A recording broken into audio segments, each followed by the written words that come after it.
नज़्मा देखने में ही बहुत ही ज़्यादा खूबसूरत थी क्योंकि मैंने आज उसे पहली बार देखा था। मेरे चाचू ने अपनी पसंद की शादी की थी। नज़्मा की उम्र तकरीबन 22-23 साल थी। मेरे चाचू की उम्र 35 साल थी। वो बैंक में जॉब करते थे और काफ़ी खाते-पीते घर से तल्लक रखते थे। मेरे चाचू की ये दूसरी शादी थी। एक उसकी बीवी जो कि गाँव में रहती थी और दूसरी उन्होंने शहर में शादी कर ली थी।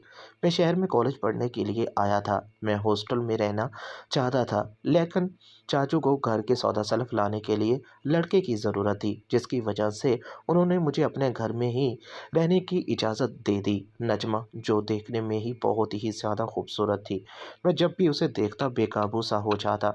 मेरा दिल करता कि मैं उसके साथ मुकम्मल तौर पर खेल पाऊँ। मैं जब भी उनके पास होता तो वो मुझसे मज़ाक करती थी, लेकिन मैं इस खेल में कभी भी पहल नहीं करना चाहता था। मुझे डर था कि अगर नज़्मा चची ने सब कुछ चाचू को बता दिया तो बहुत बुरा होगा, इसलिए मैं इस खेल में कभी भी आगाज़ नहीं करना चाहता था। आज मैं जैसे ही कॉलेज के लिए गया, तो कॉलेज की बस पहले ही जा चुकी थी। आज मैं कॉलेज नहीं जा पाया और अचानक घर वापस आ चुका था। मैं जैसे ही घर में आया, तो कमरे से अजीब तरह की आवाज़ आ रही थी। जब मैं कमरे में गया, तो उस वक़्त नज़्मा अपने मोबाइल से कुछ देख रही थी और उसके हाथ को देखकर मुझे समझ आ चुकी थी कि वो कोई ख़ास काम कर रही थी, क्योंकि वो अपने आप को राहत और सुकून देने की कोशिश कर रही थी। मैं बिल्कुल उसके सामने आ चुका था। जब मुझे देखा तो वो डर गई। उसके हाथ से मोबाइल नीचे गिर गया। तुम यहाँ क्या कर रहे हो? लियाकत, तुम्हें तो इस वक़्त कॉलेज में होना चाहिए था। तुम वापस कैसे आ गए? मैंने कहा कि आज कॉलेज की बस चली गई है। मैं कॉलेज कैसे जाऊँ? आपको अच्छी तरह से पता है कि कॉलेज यहाँ से भी दूर है और मैं इतनी जल्दी वहाँ कैसे जा सकता हूँ? इसलिए मैं घर वापस आ गया। अब नज़्मा बहुत ही ज़्यादा डर रही थी कि कहीं मैं इस बारे में चाचू को ना बता दूँ। नज़्मा मेरे पास आई और कहा कि तुमने क्या देखा है? मैंने कहा कि कुछ नहीं, आप परेशान ना हों। मैं आपके बारे में किसी को कुछ नहीं बताने वाला, लेकिन मैं एक सवाल आपसे पूछ सकता हूँ? इस पर नज़्मा ने कहा, हाँ, पूछो।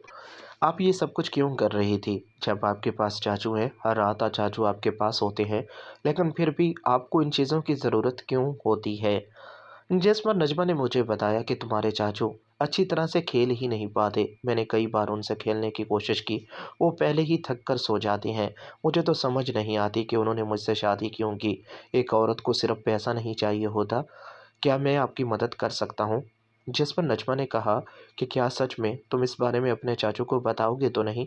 नहीं, मैं किसी को कुछ नहीं बताऊँगा। मैं जब भी आपको देखता हूँ, मेरे दिल में हलचल सी होने लगती है। मैं भी आपके बारे में ऐसा ही कुछ सोचता हूँ। क्या हम अच्छे दोस्त नहीं बन सकते? चाचू तो हमेशा शाम को ही घर आते हैं। मैं तो कॉलेज से भी जल्दी आ जाता हूँ। जब भी आपको इन चीज़ों की ज़रूरत होगी, मैं आपके साथ ही रहूँगा। मैं आपके साथ कभी भी दगा नहीं कर सकता, कभी भी बेवफ़ाई नहीं कर सकता। आप बेफ़िक्र हो जाएँ, मैं आपको खुश रखूँगा।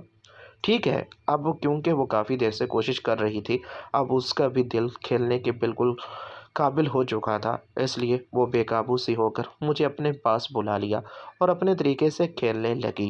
मुझे समझ आ चुकी थी, क्योंकि उसकी तड़प मुझे साफ बता रही थी। उसके जिस्म में जैसे करंट दौड़ रहा था।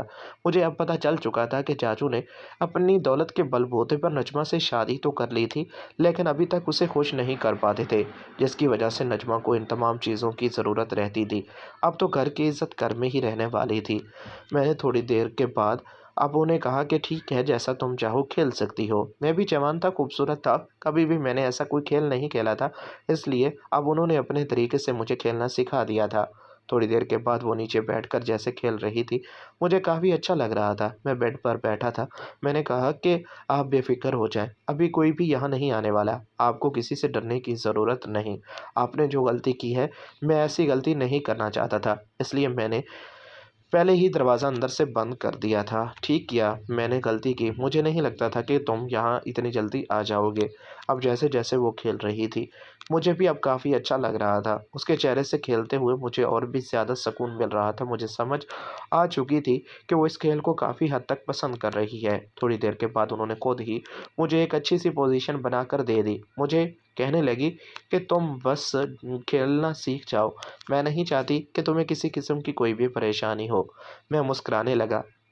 क्योंकि मुझे इस खेल का अच्छी तरह से पता था। मैंने कहा कि आप बेफ़िक्र हो जाएँ, मैं कोई पहली बार ऐसा खेल नहीं खेल रहा। क्या तुम सच कह रहे हो? तुमने पहले भी ये खेल खेला है? हाँ, मैंने पहले भी ये खेल गाँव में खेला है। मेरी एक दोस्त है, जिससे मैं अक्सर ऐसा खेल खेलता हूँ, इसलिए मुझे इस खेल का अच्छी तरह से पता है। फिर तो तुम इस खेल के खिलाड़ी हो? मुझे समझ नहीं आई। इतने दिन तुम यहाँ पर हो, मुझे पहले ही तुमसे इस बारे में बात कर लेनी चाहिए थी। चलें, देर से आए दुरुस्त आए। लियाकत अब बस तुम अपने तरीके से खेलो। थोड़ी देर के बाद मैंने जब कोशिश की और उसे पता चल चुका था, क्योंकि खेलने के तरीके से ही उसे समझ आ चुकी थी कि यह मेरा पहला खेल नहीं है। मैं अब अच्छे तरीके से खेल कर उसे दिखाना चाहता था। मैं अब जैसे खेल रहा था, उसे समझ आ चुकी थी कि वाकई ही तुम अच्छे खिलाड़ी हो। थोड़ी देर के बाद अब हमें काफ़ी अच्छा लग रहा था। मैं जैसे जैसे खेल रहा था, उसके चेहरे से मुझे खुशी साफ नज़र आ रही थी। ऐसे तो तुम्हारे चाचू कभी भी नहीं खेल पाए। तुम्हारे चाचू ने तो कभी भी मुझे इतना ज़्यादा सुकून नहीं दिया। उन्होंने तो बस थोड़े से टाइम के बाद, जब से मेरी शादी हुई है, उसके बाद मुझे कभी भी ज़िंदगी का ये हसीन सुख नहीं मिला। मुझे तो लगता था कि ये मेरा ख्वाब ही रहेगा। इसलिए तो मैं ये सब कुछ करके अपने आप को सुकून देने की कोशिश करती थी।